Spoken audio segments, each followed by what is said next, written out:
Warning: this podcast is hosted by two brain-dead idiots with zero filter. Therefore, it contains language and opinions not suitable for all listeners. Viewer discretion is advised. Wake the fuck up, samurai. We have a city to burn.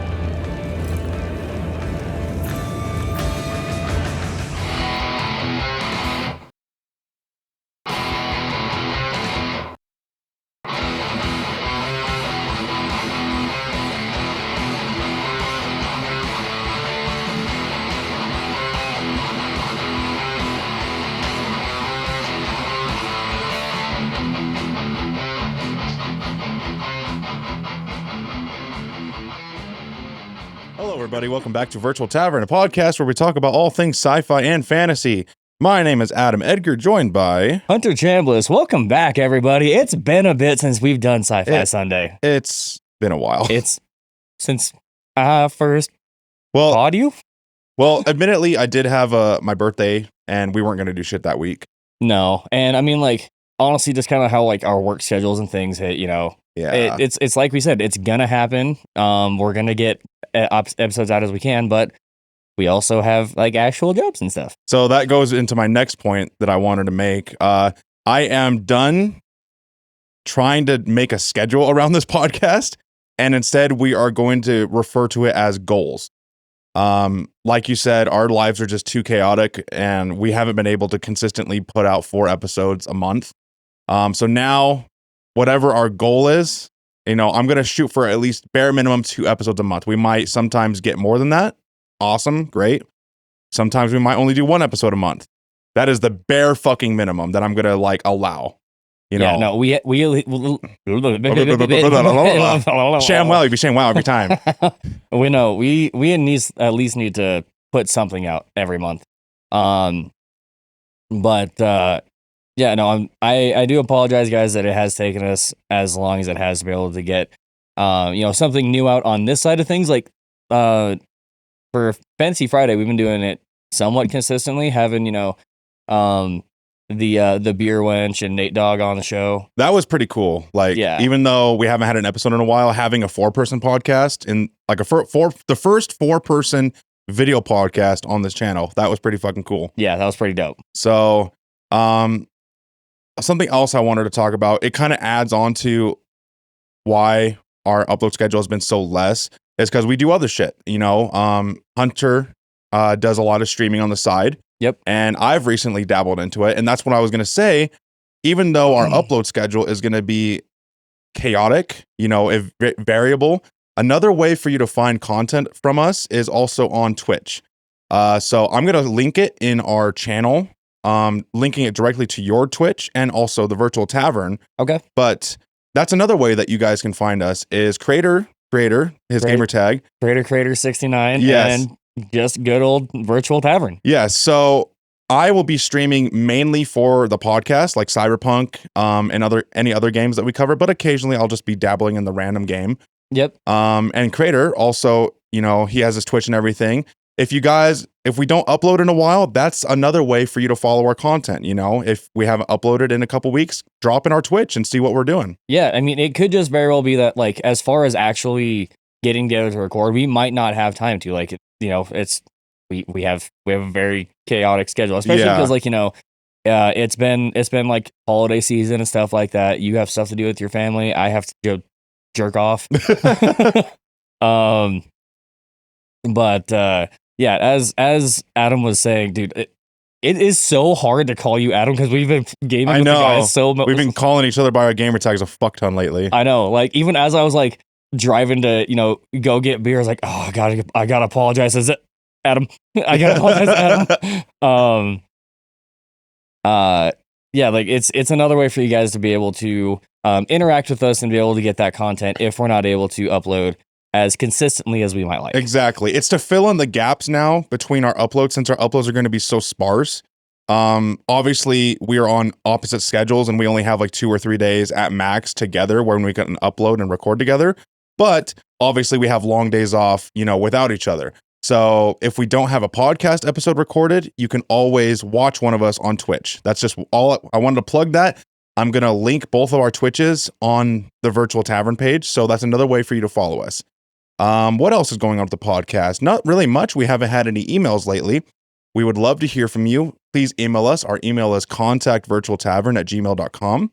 We also have a TikTok, and I'm going to work on getting you those shorts. I'm going to figure out a way to upload those onto TikTok easily. We're on YouTube. Obviously, you're watching this either on YouTube or Spotify. We're on multiple platforms. Whatever you enjoy us on, we love it. Yes, absolutely. Like any way that you guys want to support us, you want to, listen to the two of us fucking idiots just ramble on about stupid shit. Yep. We greatly appreciate it.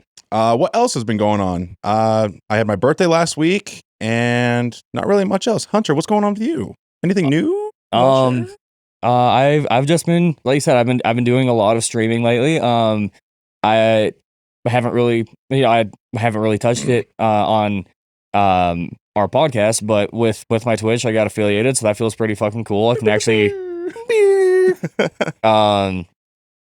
yeah, no, it's been a lot of work on that, and just recording for the podcast when we can. Yeah. And it's been fun. Like, I want to say the last 3 sets of days off, I've at least done a 24-hour stream each set. Yeah. So if we don't have anything uploaded, just go to Creators Twitch and just hang out in there. You'll find me. But that's really it for podcast news. We haven't really done anything in the past few weeks. We greatly appreciate you sticking around. This is Sci-Fi Sunday, so we are covering Cyberpunk 2077, the video game. But before we get into that, really quickly, we have one last thing, our talking point recaps that we do before we get into the meat and potatoes of our content coverage. So obviously, since it's been a while since we've played and done an episode of Cyberpunk, we just both agreed that for our talking point recap, since we don't remember last episode, that we would just ask each other about our playstyle. So Hunter, how is your playstyle going? Anything new that you've added? I mean, honestly, I'm doing my pistol hacking build. Like I've focused more on pistols than actually hacking, but with the mission that we're actually getting into, there's a couple of tries that I did where I like just try to go balls to the wall with it, and really like tried to mix in the hacking like super heavily. Yeah. But I ended up changing how I did it because it was being too big of a pain in the ass. Oh, you got rid of hacking as your playstyle? No, like I still hack, but the way that I did this mission specifically, I went at it a different approach. Okay. Yeah, but no, I'm still just a sneaky little fucking pistol bitch. Yeah. What about you? How's the build coming? I think we mentioned last episode that I have fully reverted to my katana weeaboo fucking playstyle with the throwing knives and katanas. Dude, I tried it. Maybe it gets better the more points you put into it, but like starting out, it was such a bad experience playing like the strength and like body focused build. Yeah. You have the baseball bat and the gorilla arms. It was such a clunky fucking play style. I could not get it to work, and I kept dying over and over again. I was on like hard difficulty. I wasn't even on the hardest fucking difficulty. Yeah. And regular mobs, when you're exploring the world, like regular fucking, police scanner, whatever, they were beating the brakes on me, man. So yeah, I finally reverted back to that, and I'm not gonna lie, during this mission that I recorded like 2 weeks ago, I was fucking struggling. And after this mission, I spent like the next week and a half just doing the missions, the patrol missions, the cybercycle missions, leveling up like crazy. Now I think I'm like around 35, 40.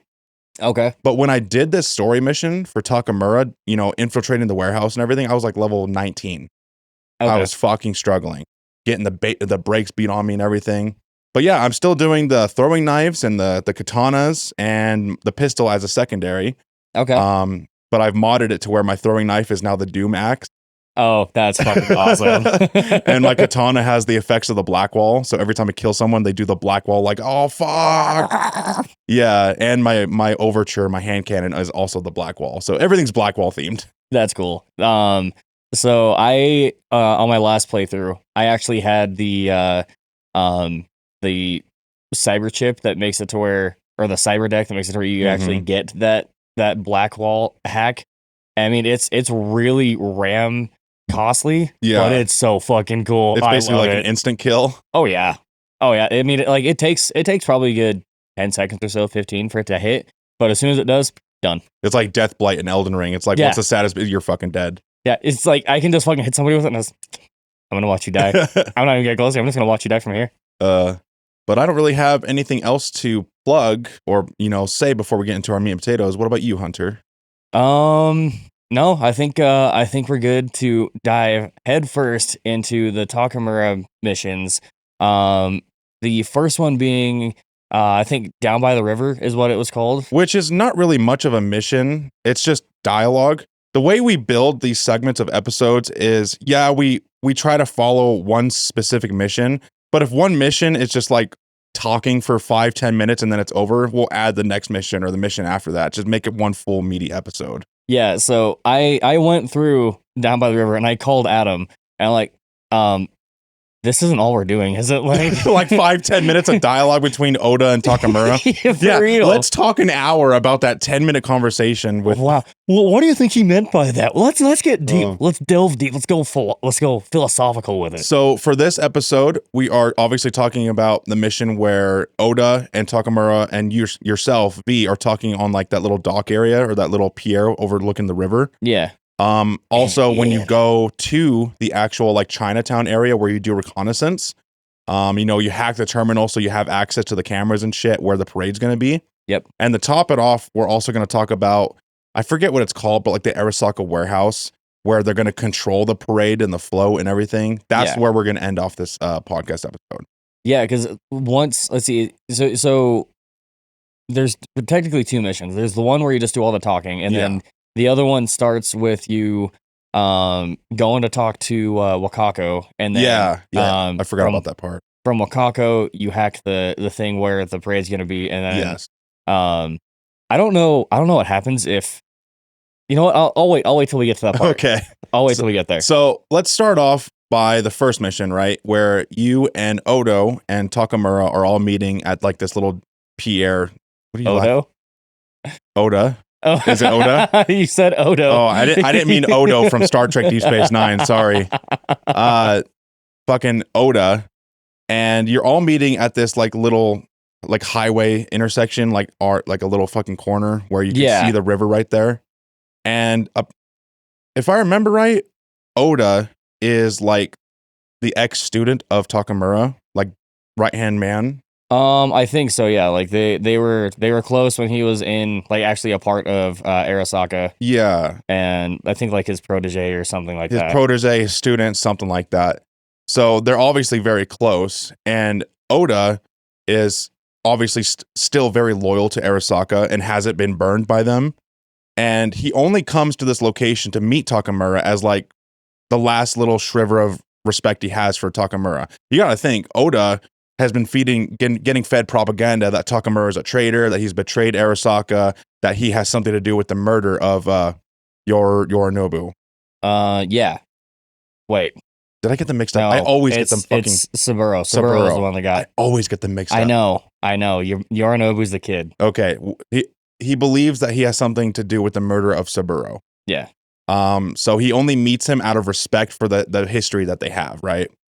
And they start talking, and Oda isn't having it at all. He's just like, I don't believe a word you're saying. You're no better than this fucking merc right here. My job is to protect Hanako, which is the sister. That's my job right now, and you guys are putting that in jeopardy. I don't want anything to do with you, and he dips the fuck out.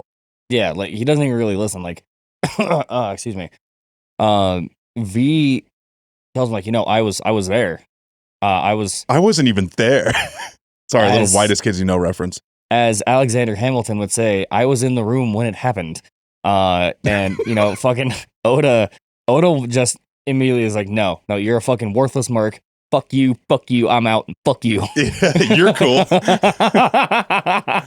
But yeah, he dips out, and Takamura, he says, all right, give me a few days and I'll figure something out. Yeah. And in between, like obviously in the car ride, you can like talk with Takamura and ask, hey, are you okay? How are you holding up? And he's like, why this sudden, concern for my health and everything?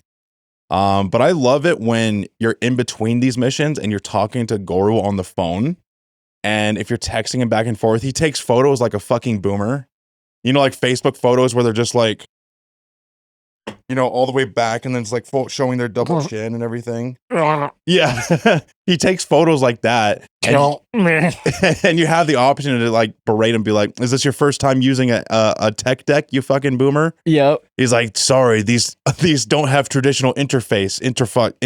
Fuck. Dude, his text is just as broken as like the way that he speaks, so it's fucking funny as shit to read. Because like as I'm reading it, I hear it in Goro's fucking voice. Yep. But after that, you have to, I think that's when you have to wait a day or two. Yeah. And speaking of, so, waiting a day or two, right? I was late. I was very late to podcasting because one, I streamed for a very long time last night. I streamed for over 24 hours. And I didn't have the game footage recorded. I was like, all right, it'll be fine. So I tried to get it booted up, and it's like, no, you need to get your graphics card updated. It's like, it's not that out of date. Dude, it was so fucking bad. Like in heavily populated areas, you would see people like oh Jesus. Oh dude, it was fucking broken as shit. But I updated my shit. And Goro didn't fucking call my ass for like 5 fucking days. I did a whole ass separate mission that we're not even gonna get to today. That's fucking pre-recorded just to try to fucking buy some time so I could do this fucking mission. But yeah, you have to wait a few days, and he calls you saying, meet up at Jig Street. Yeah, meet up at the market in Jig Street, and make sure to take the elevator because you could get lost very easily. Bitch, I live in Night City. This is my house, my town. I love it when you show up at Jig Street and Johnny Silverhand shows up. He's like, hey, this is my kind of town. Oh yeah, right as you're walking past all the fucking what the hell do they call them? The fucking prostitutes? Well, they have a specific word, but yes. Oh, Joy Toys. Joy Toys, thank you. You're walking past all the Joy Toys. That's when he's like, oh man, this is my kind of place. And you could say, hey, I thought you would have a problem with something like this. And then he's like, hey, at least here you know what you're getting.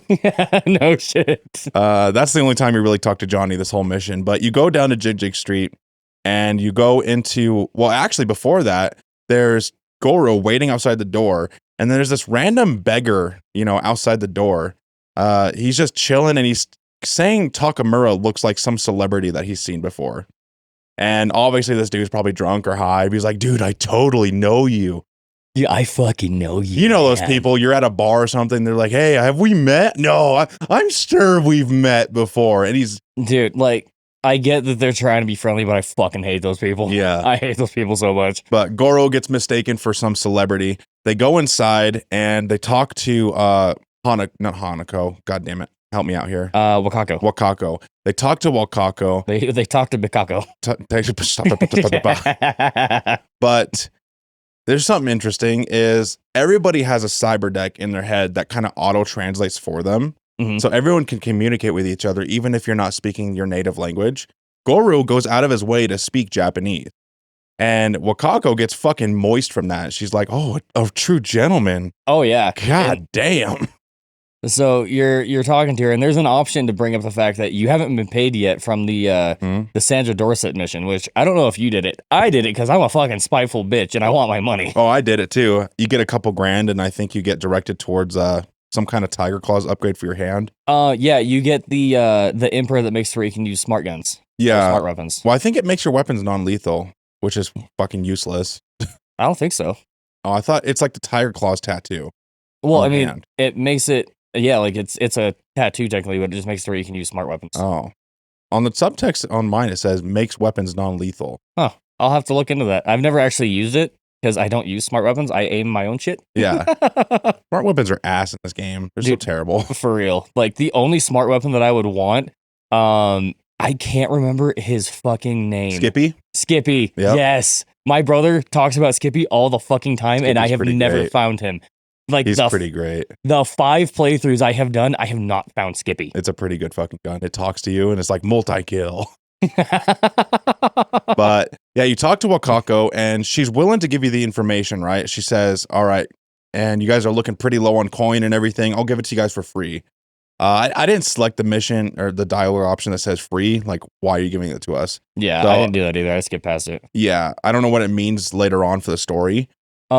I don't honestly think it means anything. I think it's just like an option to be able to try to make the dialogue a little bit more in depth. Yeah.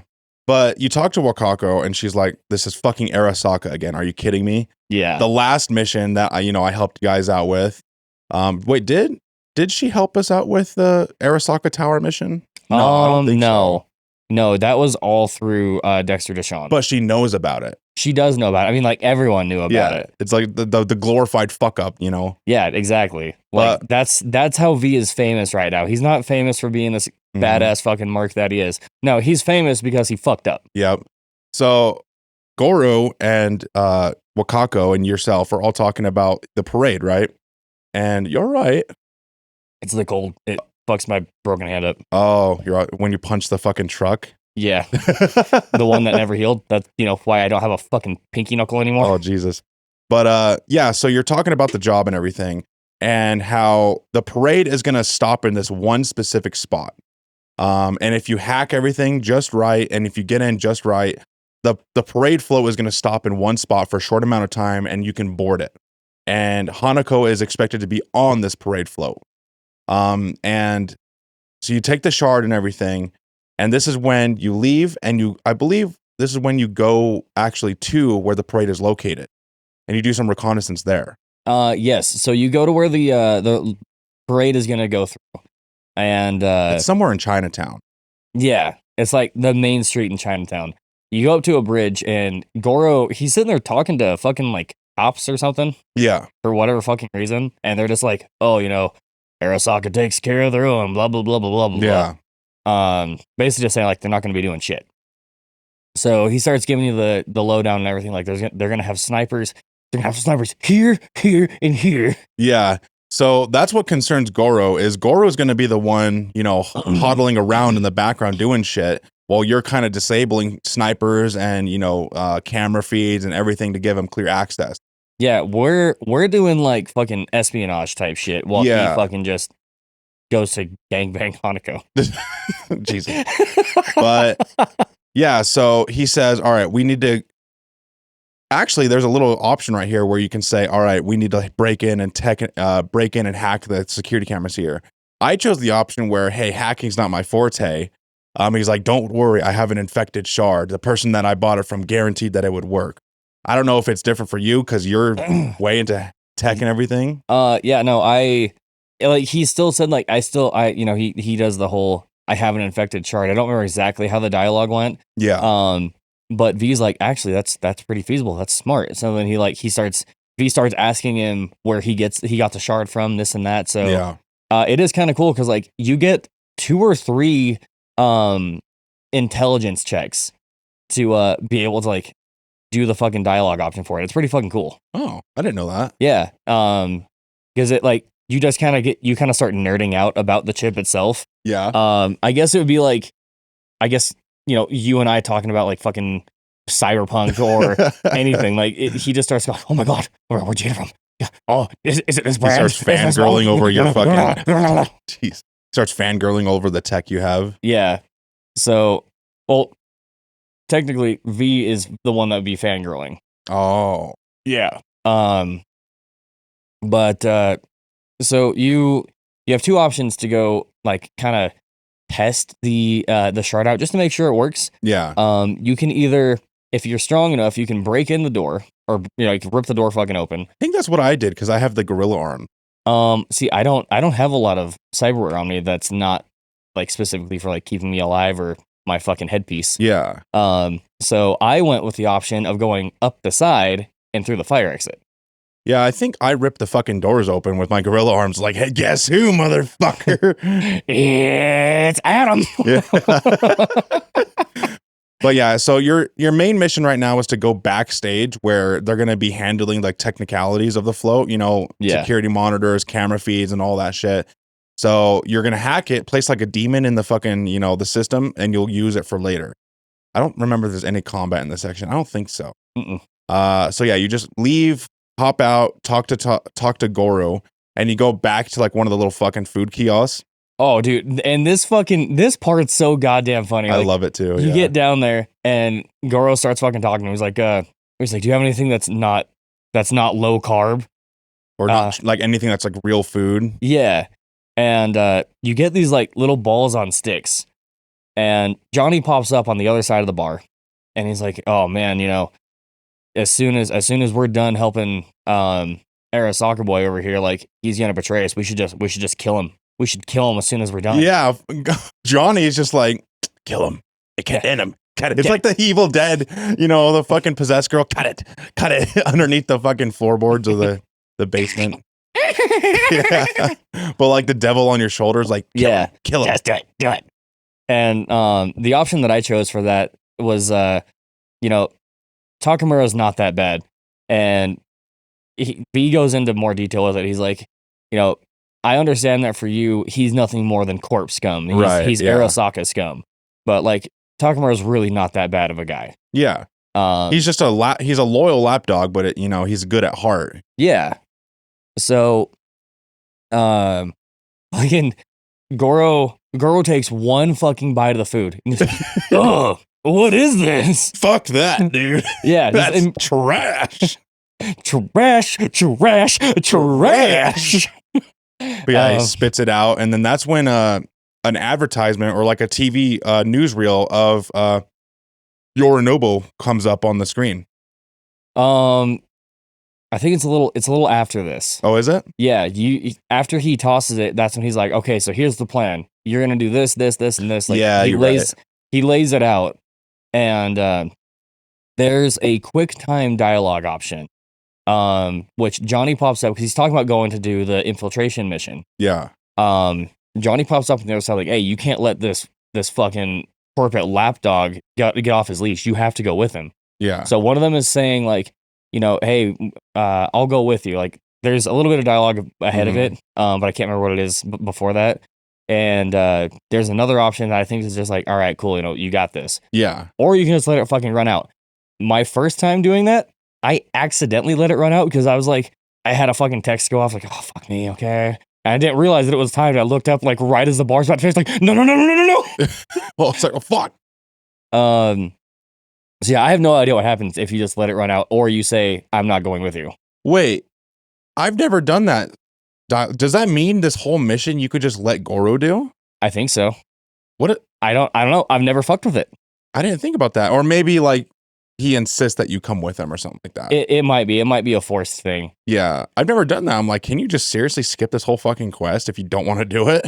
I mean, it's something we should look in. I might have to save scum and try that again. Yeah, we'll have to fucking look that up. But yeah, after you say like, oh yeah, no, I'm going with you. All right, cool. And then going to Modor alone. Of course you are, and I'm coming with you. Sorry. Goro, like that's when the advertisement turns on, and Goro says, "Cook louder." Yeah, and Yorinobu pops up on the screen, and how do you? I know I'm trying to get it. So Yorinobu pops up on the screen. He's talking about the parade and everything, how the death of his father, and how Arasaka has never been stronger. Oh, the death of his father. The death of his father. So Goro actually adds some, you know, much needed depth to this. You know, he starts talking about how this parade and this float, it's not just a float. It's a display of power and assertion of dominance, saying to anyone else in Arasaka, hey, I'm the leader of Arasaka now. Better fucking deal with it. I'm the king. Long live the king, basically. Yeah. It's to put all the other It's to put all the other people that are in higher positions of power in Arasaka in their place and be like, hey, my dad's dead. I'm the leader of Arasaka now. You better fucking deal with it. It's a display of power. Yeah. And there's a dialogue option that you can choose, which it might strictly be through the corpo option. I can't remember. But you start asking him like, so with all these different factions of Arasaka, like how is the death of Saburo like affected everything? And he starts going into details like, oh, well, there's these guys who are like loyal to them. There's these guys loyal to them. There's these guys loyal to them. There's these, and V just stops him like, you don't need to fucking tell me about all of them. I don't need the whole song and dance, dude. Yeah, just exactly. Give me the highlight reel. Like that's all V was really going for, and it makes me laugh every fucking time. I love it. But after that, that's when you kind of leave the area. You've done the hacking. You've done all that.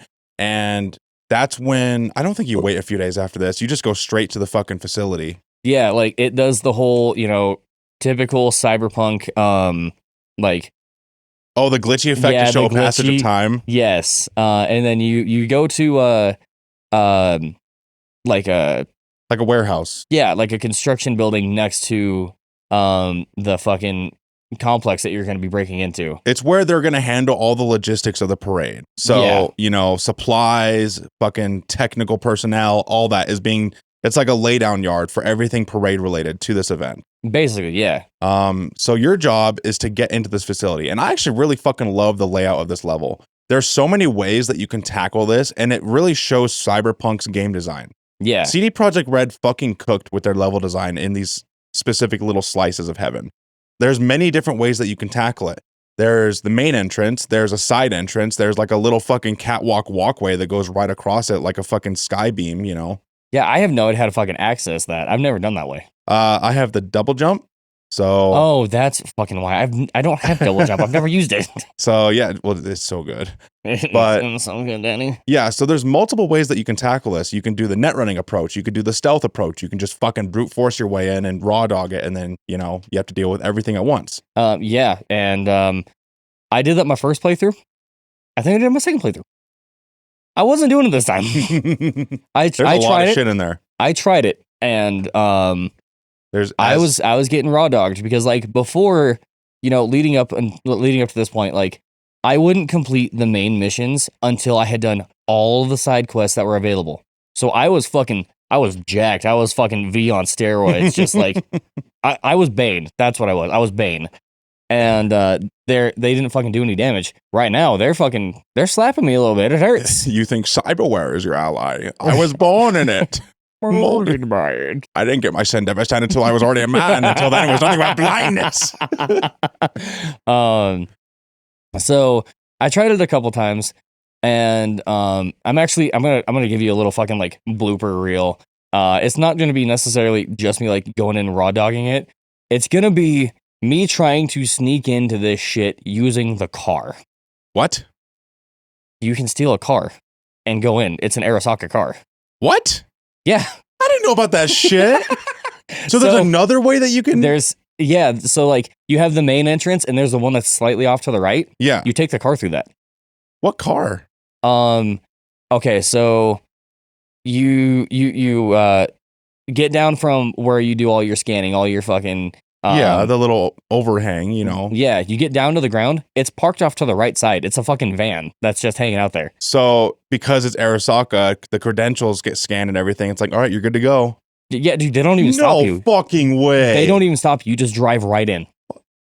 That chef's fucking kiss. That's another way that you can play this fucking mission that I didn't even know about. That Hunter's telling me for the first time. I didn't know you could do that shit. Yeah. So this just goes to show CD Projekt Red knows how to fucking cook with their level design, especially in Cyberpunk 2077. There's not that many missions that you can do this kind of multi-branch play style, like how you can complete it. But when it does happen, dude, it's so fucking good. They perfected it for the missions that they made it possible. Fucking yeah. Like if you have body, you can rip open doors. If you have tech, you can fucking hack terminals. Yeah.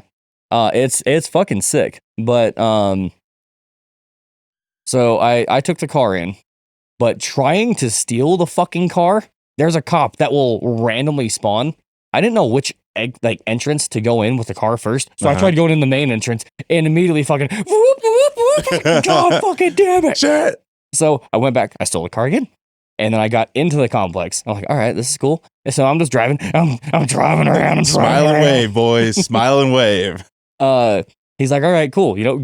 Go fucking hack the float. So I was thinking, all right, maybe I can just drive right up to the fucking entrance of the building. No, there's a barricade that you come to with a camera over here, a dude with a gun here, and they immediately fucking spot you. I was like, how did I get in the fucking gate?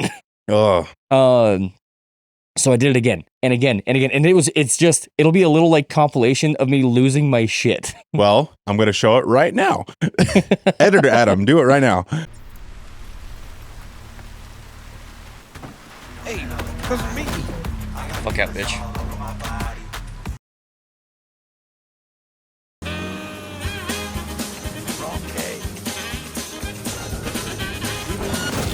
What the fuck? Oh god damn it. Give me the van. Last one down. All units in the area.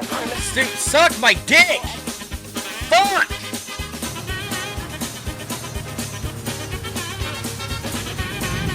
Better check that out. Dude, fuck off! What the fucking fuck you! God fucking damn it!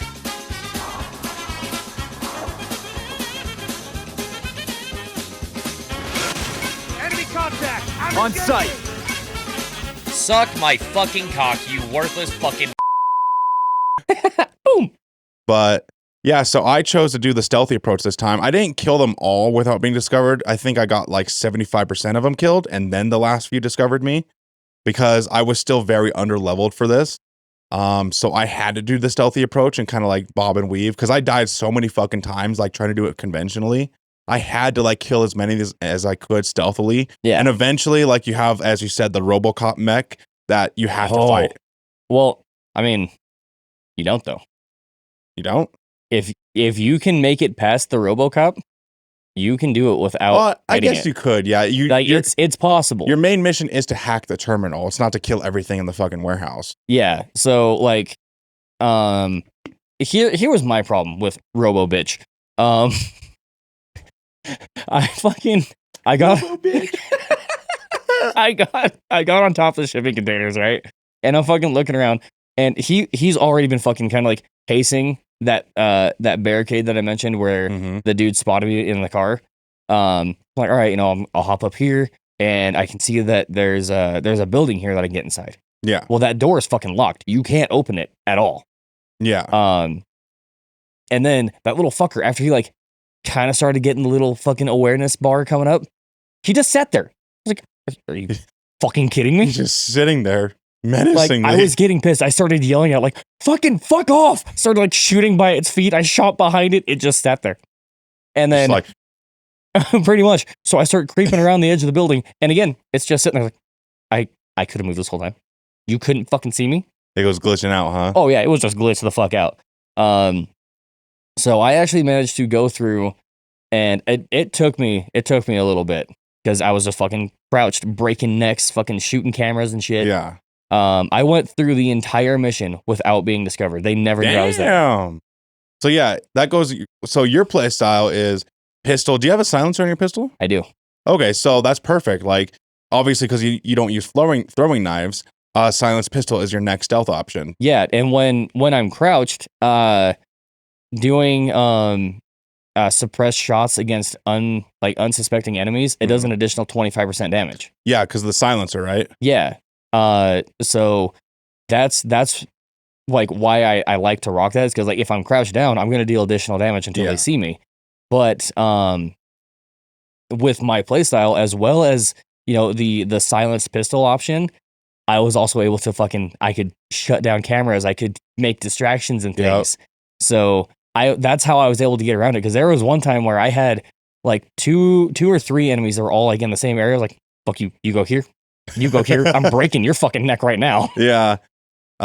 So for me, obviously, I could add a silencer on my pistol, but that's my main combat option. For me, I use throwing knives because that's another silent option that you can use that doesn't alert nearby enemies. Yeah. So I throw knives and shit, but at this point, obviously my build isn't up to snuff. The throwing knives take for fucking ever to come back, and that's why I had so much trouble during this mission. Yeah. And a lot of times the throwing knives weren't a one-hit kill because I was so low level. They don't do extra damage. Level. I'm slurring my words a little bit. But my throwing knife was such a low level, and also I didn't have the skill points to like break that one-hit KO threshold. Yeah. But yeah, I struggled a lot during this mission. Thankfully, after this, I spent the next week and a half doing the scanner missions and doing the cyber cycle missions. My build is starting to get up to what I previously had it in terms of fucking lethality. I'm almost there. Yeah. But yeah, I struggled a lot during this mission. I think I had the last few enemies to kill. I got the fucking uplink, and then I skedaddled out of there. Yeah. I didn't. It was pretty sloppy, pretty fucking rough around the edges, but I got it. Yeah. Had I done my initial plan of, I'm gonna fucking take out a few of these guys, and then I'm just gonna fucking raw dog the shit out of it, like Yeah. I would have had some rough doings. And it's kind of the same thing with the Pan Am mission that I did. Yeah. Which again, we'll get into that later. There were a few times that like I tried being sneaky, and then just too many people were fucking looking at the body I had just popped. Yeah. Like, all right, fuck it. What the hell is the fucking thing? We're going loud. We're going loud. Yeah. But I think that's pretty much the end of this, and there's not really much after this. I think the next mission after this is the whole fucking parade, like that whole segment, and that's going to be a whole episode in and of itself. Yeah, because that episode it's long. There's a lot of shit that happens in it. A lot to talk about. Yes. So it's gonna be good. It's gonna be a good episode. Yeah. This episode did run. We're only at 40 minutes. To fill in this last little 5-10 minutes, let's just talk about Cyberpunk news. So I did have something to share. So yeah, that's basically the end of this episode. It's a little bit of a shorter episode. I didn't really want to extend it any further because then that brings us straight into the fucking parade, and that would have made the episode an hour and a half, 2 hours long. Yeah, I mean, it would have been like finale type length. Yeah. And don't get me wrong, like we love you guys, but we don't want to have it to where we're fucking cramming shit down your throat. Like we don't have it to where it's too much. I don't like uploading 2-hour podcast episodes. Yeah. That's too long. So I like to keep them an hour, 20 minutes tops. But let's just talk about Cyberpunk news to fill in this last little bit. So did you hear that Edgerunners got a new comic? Oh, I did not. Yeah, I haven't read it or bought it. I don't know if it's even released yet, but it's Cyberpunk Edgerunners, and it's a comic like manga series. Yeah. And on the cover, it shows Kiwi before she got the fucking mask. Really? Yeah. Oh, dude, I gotta look that up. That sounds fucking cool. Yeah, it shows Kiwi without the fucking mask. So that's pretty cool. I don't know. They're probably not going to make it into like a live action or anything. Yeah. But it's still cool. And they've also added an official expansion for the Cyberpunk Red tabletop RPG for Cyberpunk Edgerunners. Oh, cool. So if you're a fan of that, they've added an official Edgerunners themed expansion onto that. So you can like have a little David Martinez miniature figure. You know, it's like, I've never played it, but I'm assuming it's like Warhammer or Dungeons and Dragons kind of deal. That's kind of what I've gathered. There's also, I'm pretty sure I sent you it, but there's a Cyberpunk 2077 like card game where I think it's a card game. Like you can play as one of 4 characters. You can be V, you can be Johnny, you can be Jackie, and there's a 4th character you can be. I can't remember who the fuck it is. Is it kind of like Gwent?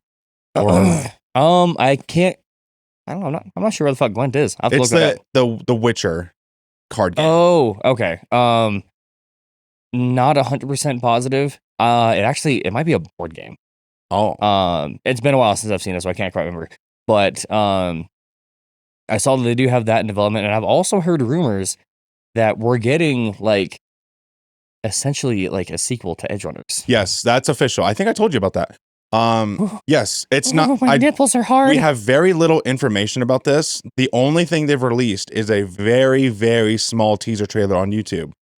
What are you laughing at? The very, very small. I have the fucking brain of a fucking Neanderthal. It was the way you said very.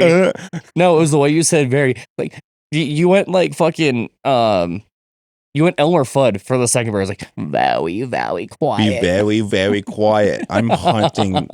I'm hunting commies. So the only thing we got was a small teaser trailer on YouTube, and all it showed was the Netflix logo, which is obviously where Edgerunners first premiered, and the only place you can watch Edgerunners. Yeah. Where it first premiered, it showed the Netflix logo, and it glitches out in the Cyberpunk, theme, and it said "returning to Night City soon" or some variation of that. Yeah. But yeah, most likely it's not going to be an Edgerunner sequel. It'll be its own thing, which I actually completely fucking agree with. Oh, I do too. Like, I don't want to, as much as I love Lucy, as much as I loved Edgerunners, there's not really much that they can do with it. Like, she completed her goal, right? Yeah. Like, she made it to the moon. Yeah. And there's nothing else that she can really do. Like, there's no other characters from Edgerunners, so it makes sense for them There's to. Falco. I mean, it's fucking Falco. Yeah, he was the driver. He's the driver. We don't need a fucking cyberpunk baby, okay? Right. But yeah, I completely 100% agree with it. Either it's going to be a Edgerunners prequel, like maybe about Maine's gang before they met David Martinez. That'd be fucking sick. So that would be cool. I would actually completely agree with that. Or a completely new cast of characters, which I prefer. That's my preferred choice. Because there's a lot of stories to be told in Night City, right? And David Martinez and the main group, that's just one slice of it. Yeah. And it doesn't even have to be Night City. The world of Cyberpunk is vast. We can go to Tokyo if we wanted to. We can go to fucking, Russia or Italy or France or whatever. Like, or NUSA, Who the hell is the merc that is like the most famous? Morgan Blackhand? Morgan Blackhand. If we could have a fucking Yeah. a Morgan Blackhand shit, dude, like I would fucking creep. Yeah, we could even have a fucking story about Johnny Silverhand. Like he could be the main character. The fucking options are limitless, right? Exactly. The possibilities are endless. Like there's so much that they can do because this game in this universe is so fucking vast. Like they could just be like random citizen off the street. All right, you're gonna become a badass. I mean, they kind of did that actually with Martinez. As much as I love Lucy and everything, her story's done. Yeah. Unless we like completely change it or add something new that adds like a nice bit of flair. Why would you want the same of the old where it could potentially ruin the memory of the original, right? We've seen so many times where audiences cry out for a sequel to something that they love and the developers are like, all right, here it is. We told you so. The story's done, but you guys keep asking for it. So now we're going to release Dumb and Dumber 2, or fucking a sequel 30 years later, like Super Troopers 2, or you know what I mean? Like a sequel. I was going to say, it really depends on when it comes to Dumb and Dumber, it depends on which one you're talking about. If you're talking about the prequel, sequel that came out like fucking the sequel when they were old as fuck. Yeah. Yeah, no, that sucked ass. The prequel, however, Dumb and Dumber, fucking right. I actually like that one. But yeah, okay, that one is pretty good. But the point I'm trying to get across is sometimes a story just needs to be done. Yeah. Like you can't keep it going forever. And Lucy's story, like I don't mind if she's brought into this next Edge Runners anime or whatever it's going to be called as like a little cameo appearance or like a side character. But if she's the main character, it has to add something new, not just Edge Runners season 2, right? Her story's already done.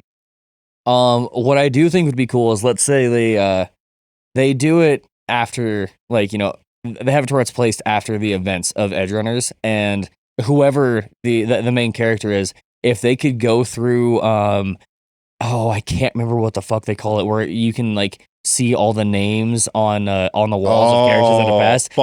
It would be fucking dope if you could see them walk through there and you could see like David Martinez, you could see they could even throw fucking Adam Smasher on there. I guess I should take this back. I don't mind if Lucy is the protagonist of this next Edge Runners anime. As long as they do, it's fine. As long as they do something new and creative, right? If she's the main character and it's season 2 technically, and it's continuing her story, they better add to it in a meaningful way. Jesus Christ. They better add to it in a meaningful way. Otherwise, you're just making the original story worse. Yeah, you're just ruining like a perfectly created story. Worthless, honestly. Exactly. Like, you're gonna trash it. Like, if let's say, for example, because Arasaka might still be hunting for Lucy, right? Ooh, holy shit. So Lucy is still technically wanted by Arasaka because she was part of the Blackwall program, right? And she's an excellent netrunner. Maybe season 2 could be her trying to recruit a crew to take down the segment of Arasaka that's hunting for her, and like, so she's finally free. Yeah. Maybe Arasaka agents attack her on the moon, and that's her call to adventure. I'd actually be okay with that because that's something new. That's something interesting for her character. And, the best reference I can think of is like, you ever watch El Camino, the Breaking Bad movie?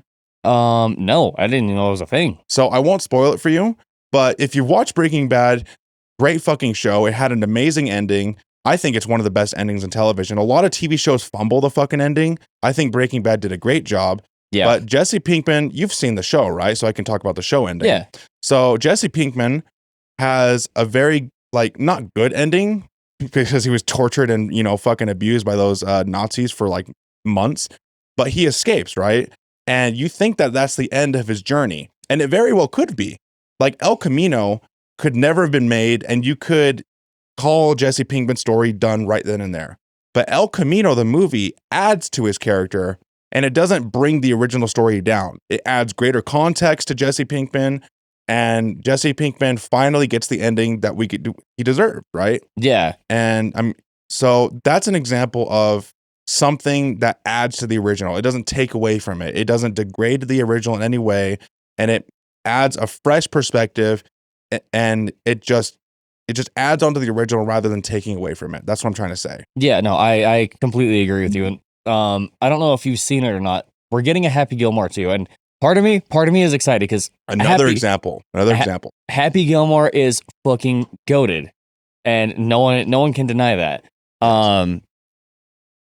The same time, because it has been as long as it has, I'm worried it's going to be just the same as Joe Dirt 2, Super Troopers 2. Yeah. It's going to fucking flop. A sequel for sequel's sake, rather than adding to the original story. Which, I mean, really, it kind of goes back to, I think we've discussed it before, where like Hollywood's running out of ideas. Right. So they're just trying to either like, remake old like Disney movies and make it to where they're revamped or whatever. Nothing new, nothing creative. It's like a fucking washing machine that just regurgitates everything, cycles. Okay, hold on, guys. I know we've had this cow put away to the side, but what if we just try to milk it just a little bit more? Are you ready for Lion King 4? Fucking Disney fanboys and shills, let's go. Toy Story 11, boys, let's do it. Yeah. Cars 18. Rather than something original. Yeah. So, like, I have slight hope for it. I have slight hope, but at the same time, like I'm nervous about it. But again, it goes into, this show that we're going to be getting. Like, I hope that whatever it is that they're doing with it, it doesn't take away from the original show, and it adds context to it. Like it. Yeah, I hope they're just not riding the popularity bandwagon and giving us more of what we think we want, which is more edge runners. Like, don't get me wrong, I would love to see Rebecca or, David Martinez and the gang together. But if it's essentially the same fucking show, just like portrayed in a different way, like let's say it's flashbacks or it's a prequel in a way, or just showing more of edge runners, I'm just going to be like, dude, this is fucking, like, why would you make this? Yeah. Yeah. Like, I mean, we don't want fan service here. Like, we want something original. We want something that is, I mean, as we said a shit ton already, like we want something that's going to add context and content. Like we don't just want to have it to where it's content for content's sake. Like it needs to have some kind of depth and meaning to it. Yeah, that's the word I was trying to think of. Thank you for helping me out with that. Fan service. Fan service is great when it's done in small doses, but when it's the bread and butter of your fucking film or TV show or whatever, you end up with a hollow thing that just regurgitates what came before, and it becomes less and less. It has diminishing returns, right, of enjoyment. If it's the same thing regurgitated in a slightly different way, barely slightly different way, how are you really enjoying it? Like, I have 3 perfect examples that just came to mind. Okay. For fan service. Okay. The things that they thought we would want. Rings of Power, Resident Evil the TV show, and Resident Evil Welcome to Raccoon City. The shitty fucking movie that came out. Yeah. Like, the original Resident Evil movies, fucking great. Like, fucking, especially the first three, fucking easily my fucking favorite Resident Evils. Some of my favorite movies of all time. Yeah. But again, like they were trying to do fan service with Rings of Power, the Resident Evil TV show that didn't even make any fucking sense. Like they changed so much shit. When you're just regurgitating the same shit and you already know, like if it's the same story again, just portrayed in a different way, it's going to have diminishing return. Like another movie, and I hate to admit it, it's a good movie, but if you really look at it in a creative and critical lens, is Deadpool 3. Deadpool 3, like... I haven't seen it yet. Oh, what? I haven't seen it yet. Okay, I won't spoil anything for you, but I love Deadpool 3. Don't get me wrong. Like the action, the comedy, but it's just the 90% of the film is regurgitating fucking fan service films from the past of the MCU. And even the Fox universe and all that shit that came before. That's 90% of the film. You cannot deny that Deadpool 3 is mostly fan service. Admittedly, it's fun, right? Like seeing characters from old movies and shit make an appearance, a cameo appearance. But if that's 90% of your product, yeah, that's not really enjoyable. You'll enjoy it the first time around, but on repeated watches, it really loses its fucking impact. Yeah. And I'm worried that the Edge Runners season 2 or whatever it's going to be is going to do that. Yeah. I mean, it's kind of like,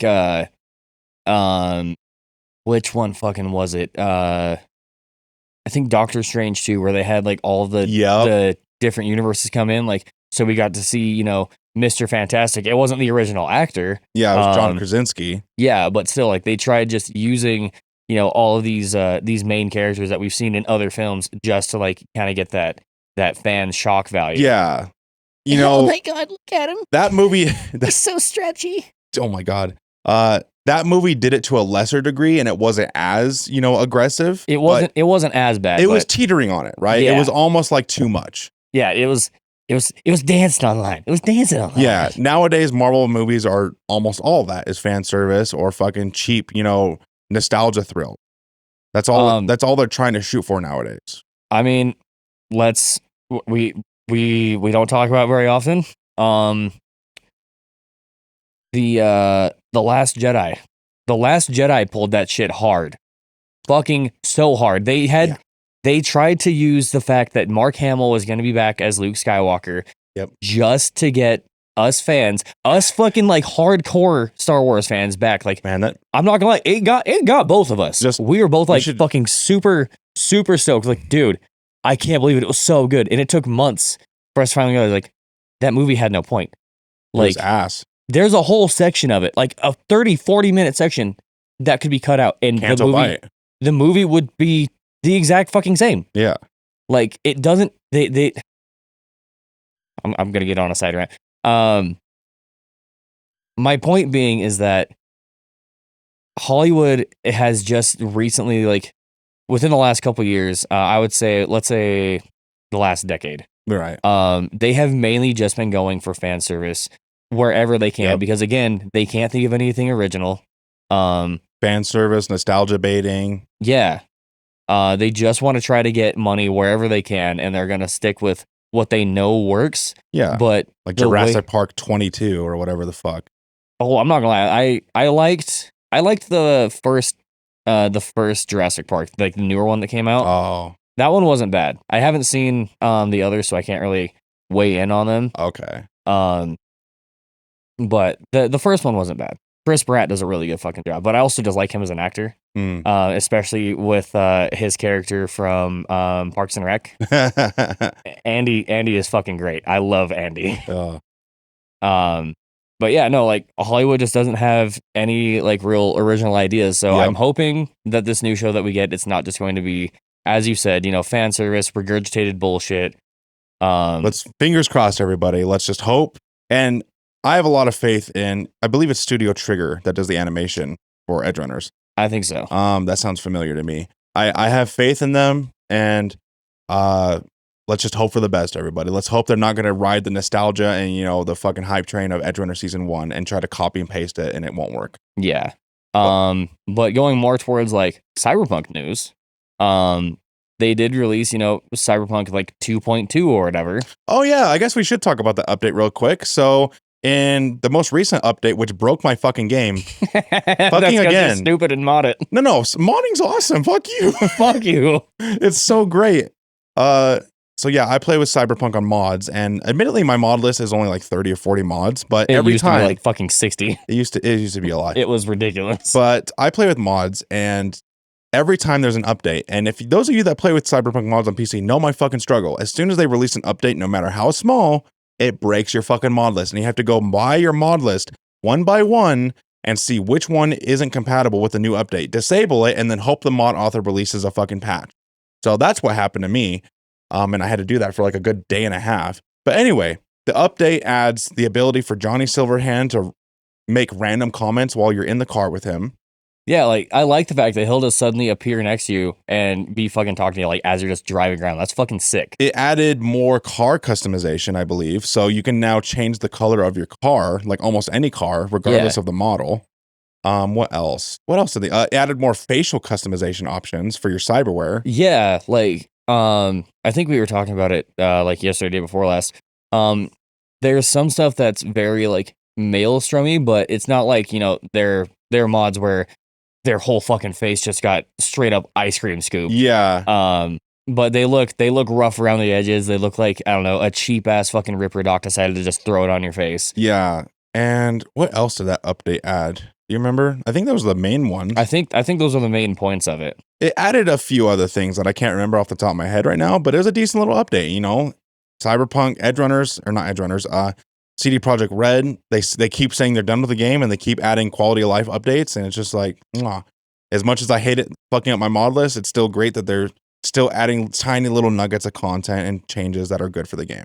Well, dude, just the fact that like after how 2077 was initially received, because it was so fucking dog shit when it first came out. I'm just glad that they're still willing to work on it. I mean, like, obviously they had Edge Runners, which helped bring everybody back, and then there was Phantom Liberty, and Phantom Liberty is fucking good. Oh my Phantom Liberty is so fucking good. I'm so excited for when we get to that content. Me fucking too. I love that DLC. It's one of my favorite DLCs of all time. It's like top 5. It's so fucking good. Right up there with Tiny Tina's fucking Assault on Dragon Keep. One of the best fucking DLCs of all time. But what else was I saying? So yeah, they've added quality of life updates. If honestly, if this version of the game released back in 2020, I think it would have had a contender for Game of the Year. Oh yeah. Honestly, this version. Contender? Bitch, this version would have hit. There is no doubt. I have no doubt in my mind that if this came out in 2020, this would have been Game of the Year. Yeah. Like, potentially, it could have been Game of the Year the next year, too. Yeah. Well, ladies and gentlemen, I hope you enjoyed our rambling. We've made it to the 1 hour mark. Woo! Let's go. Wow, we managed to fill up 20 fucking minutes. It didn't even feel like that long. We just got talking about fucking movies and shit. Hey, yeah, you know, if our episodes run a little short, we'll talk about Cyberpunk and other shit. But anyway, that's the end of this podcast episode. We will catch you guys next time, hopefully within a week or week and a half, and we will be talking about the Parade Float mission, which has a lot of cool shit. One of the very first real actual boss battles in the game, and a little bit of decision making and lots of cool dialogue options. It's just gonna be a fucking thick episode. Yeah, it's gonna be nice and thick. We might have to record some of the missions that pop up in between. Like I think there's a Judy mission that we're gonna have hit us, and Pan Am's missions are gonna start coming in. So we're just gonna have to like. Are they time sensitive, or can we do them after the what? We can't do them after the parade? With Pan Am's, you have to do it within like 24 hours.